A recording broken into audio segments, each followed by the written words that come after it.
Chan. Hi, Happy. Hi, Happy, Kuya. Okay.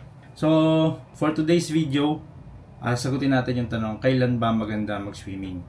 So, bago tayo magsimula, panoorin muna natin yung gala namin sa Laia, Batangas or San Juan, Laia, Batangas para mag-swimming. Let's go! Hello. Pwede mo yung brush your teeth. Galing mo. Okay. So, ngayon ay November 29. Pumunta kami ng Laia, Batangas. Mag-swimming kami. Kasi kailangan namin ng araw. Kailangan namin ng vitamin C. Ayan ang libangan namin. Napanood namin yung aming mga vlog. Tuwan-tuwa yung mga bata pag nakikita nila yung sarili nila sa TV. Ayan yung mga bagahe namin. Dami. May dala pang laptop. So mga around 10, mga 9:30. Ayan, alis na kami dito. Patid muna namin si Kuya Kratos bago kami gumala. Okay, so dumaan muna kami dito sa Robinson habang inaantay namin matapos yung school ni Kratos. And bumili muna kami ng mga foods. Kami ng shakies at saka naggala-gala. Okay ka muna. Hi.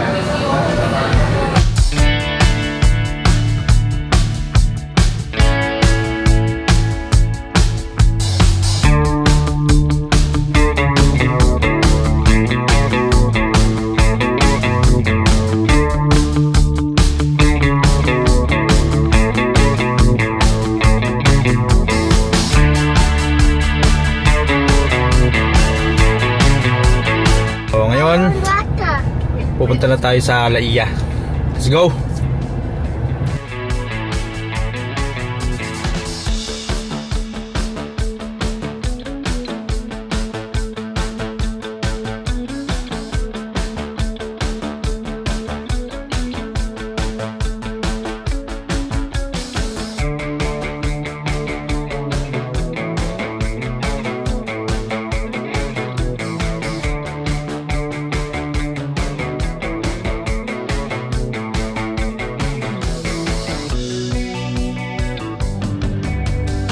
Okay, so dito na kami ngayon sa Laia.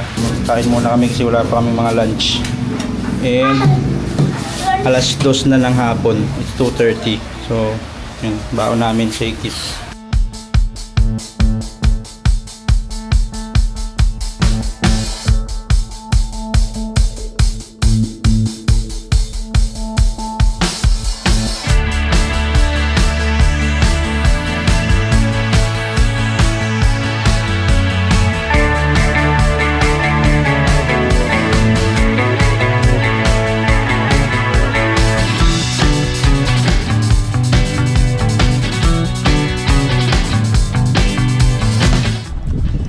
Friday ng hapon sa Laia, wala masyadong tao. Pero baka bukas Saturday marami na yan. Enjoy muna natin kasi wala tayong masyadong kasama.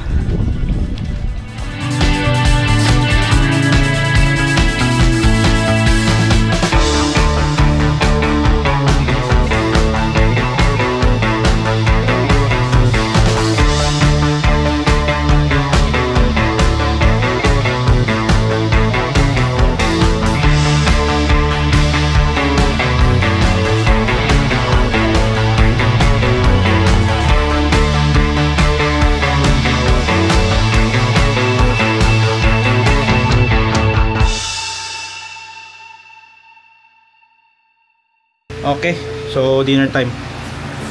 Kain muna kami.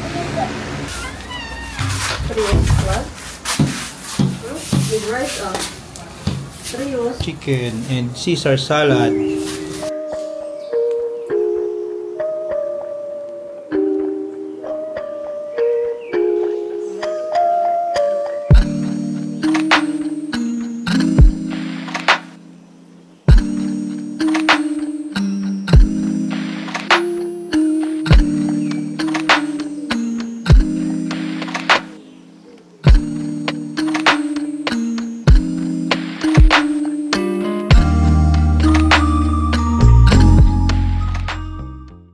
Day 2.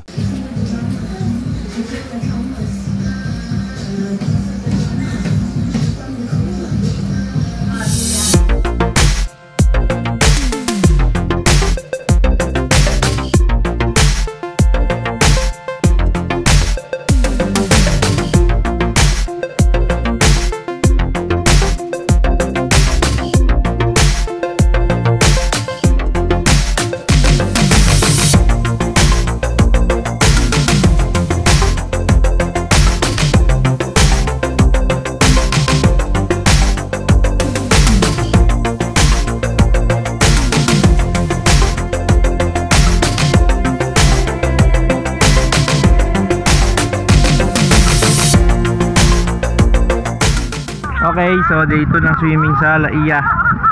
3 days 2 nights kami dito. Yan. Medyo mainit na kasi tanghali, ang high tide ngayon. So sinamantala namin maligo para mas masikat ang araw. Yan. So kanina nag-almusal kami ng itlog at sinangag lang. Wala kaming baon eh. Talagang ano lang, ready to eat na ng mga foods. So mamaya baka kainin lang din namin yung tira naming manok kagabi ng Shakey's. Tapos hanap na lang kami ng mabibilhan ng foods dito. Init. Init? Mainit ba? Floating ka, oh, look, oh. Oh, you are floating. Don't be scared, don't be scared. Oh, galing ah. It's floating. Louder. Coming, mommy. Come here, mommy. Come here, mommy. Hi!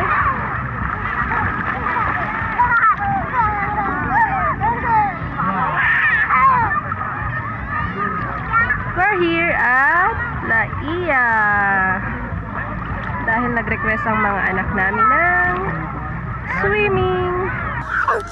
Happy? Happy? Yes. What? Happy? I'm going swimming. Tingnan nyo kung gaano kaduwag si Atrius.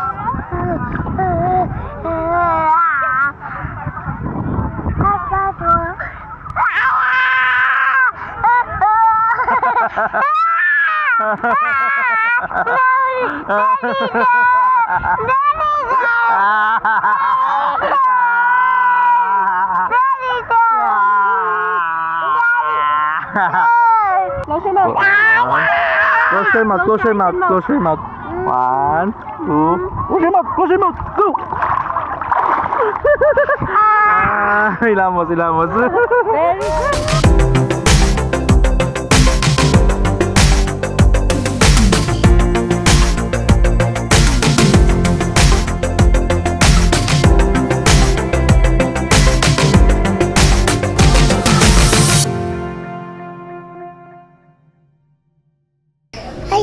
Ati yêu tháo rồi.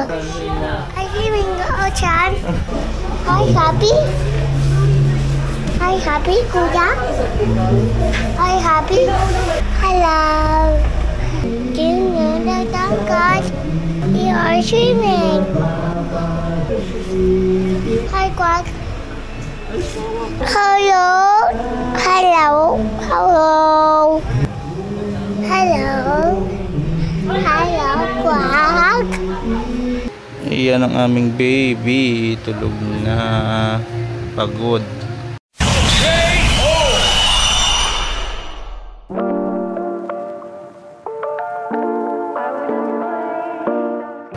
Itlog na pula dahil walang baon. Kinamot ng 2 buwan para mamula. Kain lang ulit kami ng recycled foods namin from Shakey's. Next time magpabaon na kami. Pasta kasi. Bato, chicken ulit. Tira namin chicken kagabi. Hirap pagbiglaan. Hirap pagbiglaan lakad. Okay, so magka-lunch muna kami. Bumili na lang ako ng kanin sa labas. Tapos yung tira namin chicken kagabi ang aming kakainin. Saka mga salad. na tira din namin sa Shakey's. And baka bukas bibili na lang din ako ng lutong ulam dito. May karinderya dito sa labas, kaso naubusan na kami ng ulam ngayon. Gising na ang aming batuta. No. Huh? Aya. Let's go swimming. No. Let's go swimming. Aya. Let's go swimming na. Let's go swimming. You want to go swimming? No. Huh? No. No? Tired ka na? No. Huh? Tired ka na eh. Let's go swimming na. Aya. Let's go swimming. Let's go swimming. Atrius. Like and subscribe. Like and subscribe. Galing nga. Do you want to go swimming? Yes? Yes. Let's go swimming! Are you happy? Yes! You're happy! Galing! Let's go swimming! Ito walang kapaguran to eh. Pag sinabing swimming, swimming agad eh. Like and subscribe! Like and subscribe. Lance! Lance! Swimming na tayo! Aya. Let's go swimming na! Aya.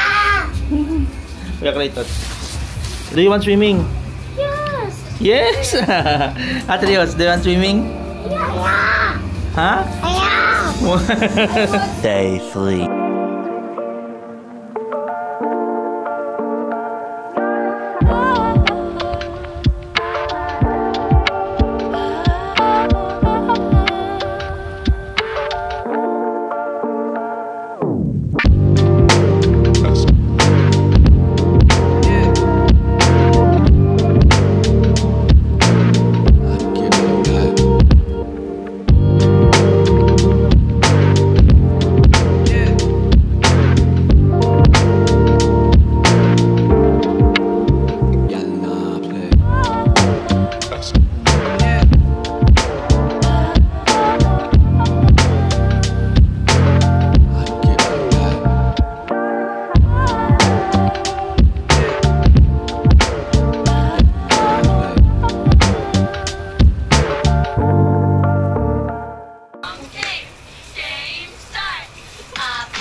Okay, so uwi na kami kasi malakas ang ulan.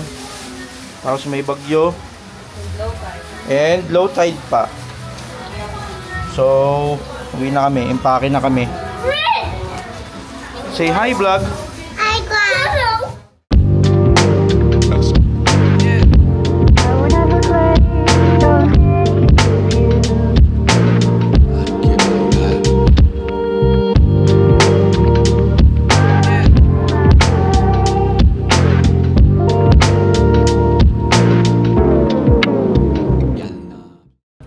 Okay, so dito kami sa sasakyan and uwi na kami kasi malakas talaga yung ulan ngayon. Baka abutin pa kami ng mga pagbaha sa kalsada.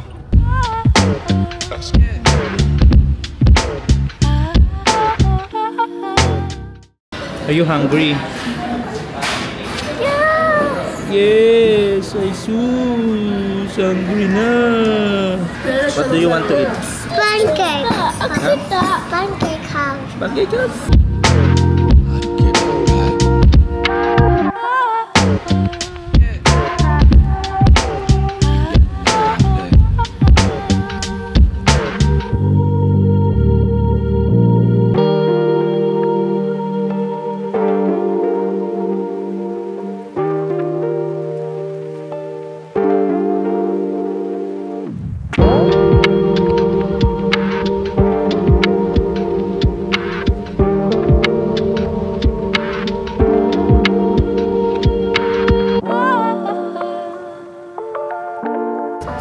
Okay. Busog na. So dito kami ngayon sa Robinson, San Pedro. Dumaan muna kami bago kami umuwi para kumain at bumili ng pasalubong. Bye bye. Bye bye agad. Hindi pa nga tayo tapos mag video eh. Bye bye, Dad. Bye dad. Bye, Dad. So ito na, busog na. Pwede na ako umuwi. Dad. Let's go na. Bye bye na. Bye bye vlog. Bye, Daddy. Bye bye vlog. Bye bye na kayo kay vlog. Bye bye vlog. Tayo. Vloggerist. Out. Okay, so balik tayo sa pinaka main purpose ng video. So, pag sinabi kasi natin na kailan ba magandang maligo ng dagat, marami talagang, or kailan ba magandang mag-swimming, marami talaga tayong factors na kino-consider dyan. Pero kung ikaw ay nakatira sa Manila or city area, malamang hindi mo alam to. So, sa probinsya kasi kami lumaki, so meron kaming sinusunod na guide kung kailan ba magandang maligo ng dagat. And usually, chine-check namin is yung tide, or kung high tide ba siya or low tide. Regardless sa beach, kasi meron mga beach na minsan hindi naapektuhan ng low tide and high tide. Which is yun yung magagandang beach. Minsan tinatambakan talaga nila ng buhangin yung beach nila para hindi siya maapektuhan ng high tide or low tide. Regardless kung high tide or low tide, same level lang siya ng tubig. Pero most beaches kasi, hindi ganun. So ngayon, ang gagawin natin is i-check natin or tuturuan ko kayo kung paano mag-check ng tide calendar or tide forecast para makapag-predict kayo kung kailan kayo magko-file ng leave para makaligo kayo sa dagat na gusto nyo. Kung gusto nyo bang maligo ng high tide or low tide. Minsan kasi yung low tide, labas yung mga bato eh. Pag mababa yung dagat, labas yung mga bato, labas yung mga seaweeds, and madalas ng mga kakilala ko ayaw nila ng gano'n, yung maliligo sila sa dagat na nakalabas yung seaweeds. Tatapakan nila yung seaweeds, ayaw nila nun. So gusto nila madalas high tide kasi dun lang sila sa buhangin naliligo. So para ma-check natin yon, punta muna tayo sa PC or sa cellphone nyo para ma-check natin. So dito sa PC, kasi ano na tayo, high-tech na tayo ngayon. Dati kami kalendaryo yung ginagamit namin. Tide forecast nakalagay na yan sa kalendaryo. Pero kung gusto niyo lang mas accurate na representation or forecast, pwede kayong pumunta sa Google. Search nyo lang tide forecast or tide calendar. Ayan. Ito, lalabas na yun dyan sa taas. tideforecast.com. Open nyo lang yan.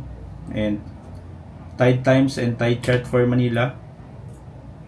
Since around Manila tayo, pero pwede mo naman siyang baguhin eh. Ito yung tide chart for Manila. Tuturuan ko kayo kung paano intindihin to later on.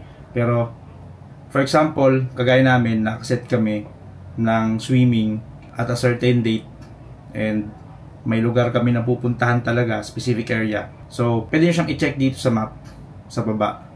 So control scroll nyo lang, or kung sa cellphone siya, parang dalawang finger ata, zoom in, zoom out. And kami ay mag-swimming sa Laia, for example Laia. Hindi ko alam kung saan na yung Laia eh. So dito na lang muna sa Balayan, for example sa Balayan, Batangas.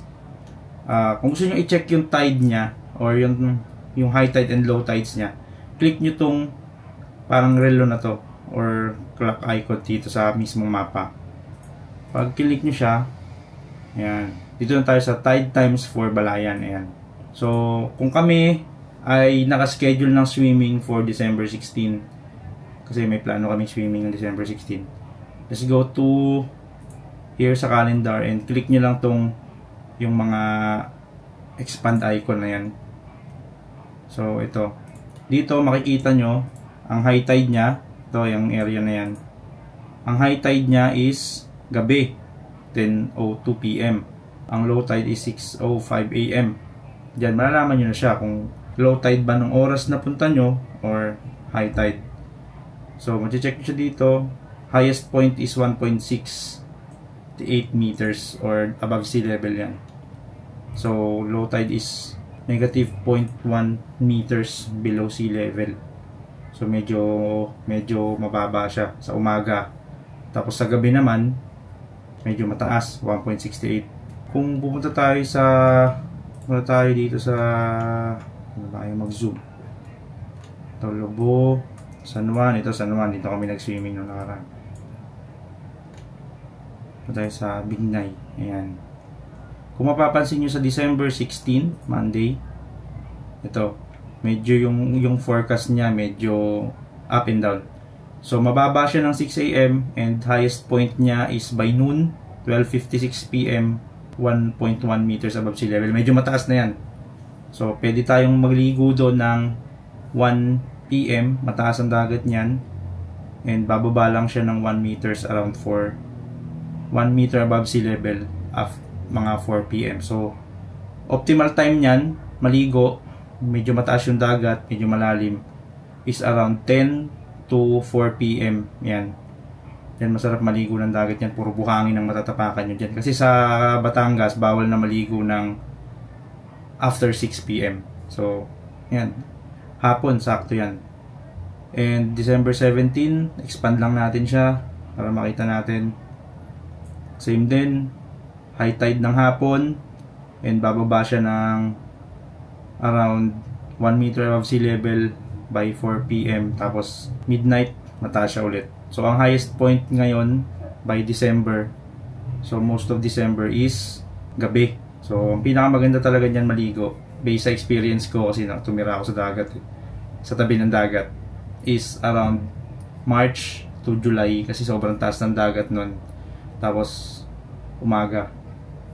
And ang tide kasi, if I'm not mistaken, naapektuhan siya ng gravitational pull ng ating buwan. So kung mas malapit yung buwan sa atin, mas mataas ang dagat, and kung malayo ang buwan, mababa ang dagat. So based on experience lang to, please take everything I say with a grain of salt. So yun lang. So kung magpaplano kayo mag-leave or nagpaplano kayo mag-swimming, ito na yung pinaka-guide nyo. So check your tide forecast first para malaman nyo kung maganda yung dagat. Kasi pag low tide, usually again, yung mga bato and yung mga seaweeds, medyo nakalabas sila, and kung low tide naman, may mga beaches na kailangan mo bang maglakad sa malayo. Maglalakad ka pa ng malayo bago ka makapag-swimming. So pag high tide naman, madalas hindi mo na kailangan maglakad sa malayo, sa dalampasigan pa lang, pwede ka nang lumangoy. So yun lang, and salamat sa panonood. Follow and subscribe kayo kung may natutunan kayo sa video na to. Kung wala naman, ganun pa rin. So yun lang. Vloggers out.